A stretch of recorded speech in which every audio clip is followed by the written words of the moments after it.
Les regards de jeunes une nouvelle fois ce matin sur France Bleu Gard-Lozère et avec aujourd'hui Virginie à mes côtés. Bonjour Virginie. Bonjour Benjamin. Et puis il y a Paco aussi qu'on va retrouver dans quelques instants.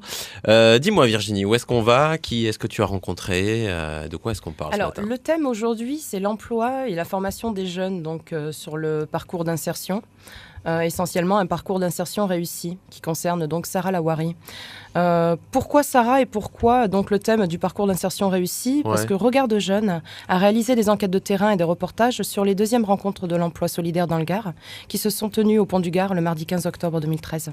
C'est tout récent, ouais. Oui. Et cette journée-là, en fait, il s'est passé quoi? Il y a eu des professionnels qui se sont retrouvés, réunis. C'est quoi, dis-moi? Oui, tout à fait. Donc ça a été organisé par le Conseil général du Gard avec la Directe aussi. Donc c'est des pros de l'insertion par l'activité économique, c'est ça? Exactement, voilà, tout à fait ça. Ok. Et donc le Conseil général et la Directe ont demandé à Regard de Jeunes de réaliser donc des reportages. Ouais.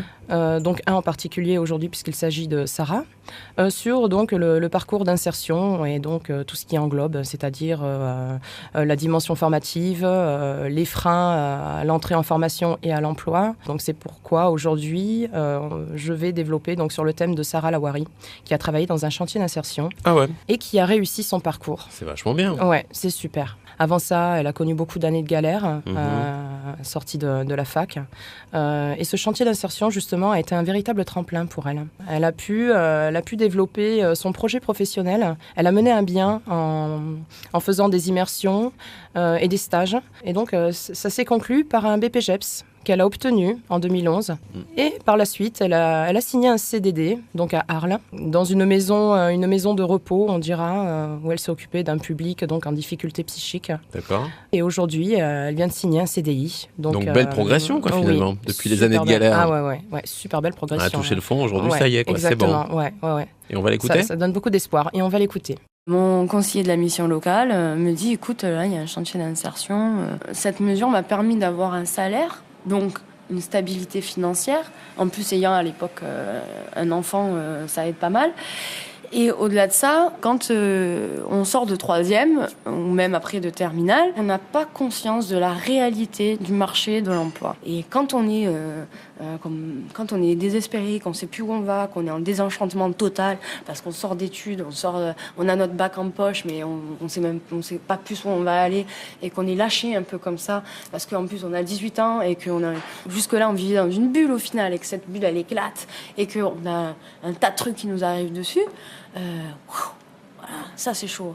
Tout l'accompagnement qu'il y a autour avec la responsable du chantier d'insertion permet aussi de faire le tri en ce qui est possible, ce qui n'est pas possible, et ce qui est réel, et ce qui relève d'une utopie. Ok, donc tu as eu un parcours d'insertion réussi, quelque part? Oui, réussi, ouais. Oui. J'ai pu me poser. Et j'ai pu réfléchir un peu à ce que je voulais faire. Je savais que je voulais travailler dans l'éducation, mais je savais pas par quels moyens. Et en faisant mes stages d'immersion, je me suis rendu compte que je préférais être animateur. Fin 2011, donc j'ai eu mon BPGEPS en poche et j'ai trouvé du travail. Et maintenant, je travaille sur Arles en CDD. D'accord. Et il te plaît ton travail? Bah oui, moi, il me plaît mon travail. Je fais un métier qui me permet d'être moi et qui me permet d'agir à ma petite échelle. Je voulais réussir et avoir mon BPGEPS parce que c'était un objectif que je m'étais donné. C'était toute une organisation à avoir, mais voilà, j'ai rien lâché. Et, si à un moment donné, on n'a pas des personnes en face de soi, tout simplement humaines, et qui comprennent que dans la vie, c'est pas qu'une ligne droite et qu'il y a des passages où c'est un peu compliqué. On s'en sort pas. Bon, finalement, c'est un beau portrait, en fait. Une jeune fille qui a hyper galéré, qui aujourd'hui réussit. Et on lui souhaite un milliard de belles choses. Elle a trouvé un emploi pérenne, stable, donc de surcroît, puisque un CDI, dans une association donc à Vauvert, l'association Rive. D'accord. Elle s'occupe maintenant d'un public donc jeune, enfants, ados, voilà. C'est super. Au moins, voilà, c'est un beau message porteur d'espoir. Exactement. Alors, Paco, est-ce que tu as justement des infos à nous donner? Je ne sais pas si on veut rentrer en contact avec une association d'insertion par l'activité économique. Tu as quelque chose, hein? Oui, tout à fait. Ouais. Donc, je vais vous donner l'adresse. Oui, dis-moi. Donc, collectif IAE, Maison des Initiatives, 285 rue Gilles Roberval, 30 900 Nîmes. D'accord, un numéro de téléphone aussi? 04 66 84 85 68. Impeccable, merci à tous les deux. Demain à cette heure-ci, on se retrouve évidemment toujours pour les regards de jeunes avec l'association Peuple et Culture Gare. Et on parlera d'un atelier d'écriture et de compo musicale à l'école régionale de la Deuxième Chance.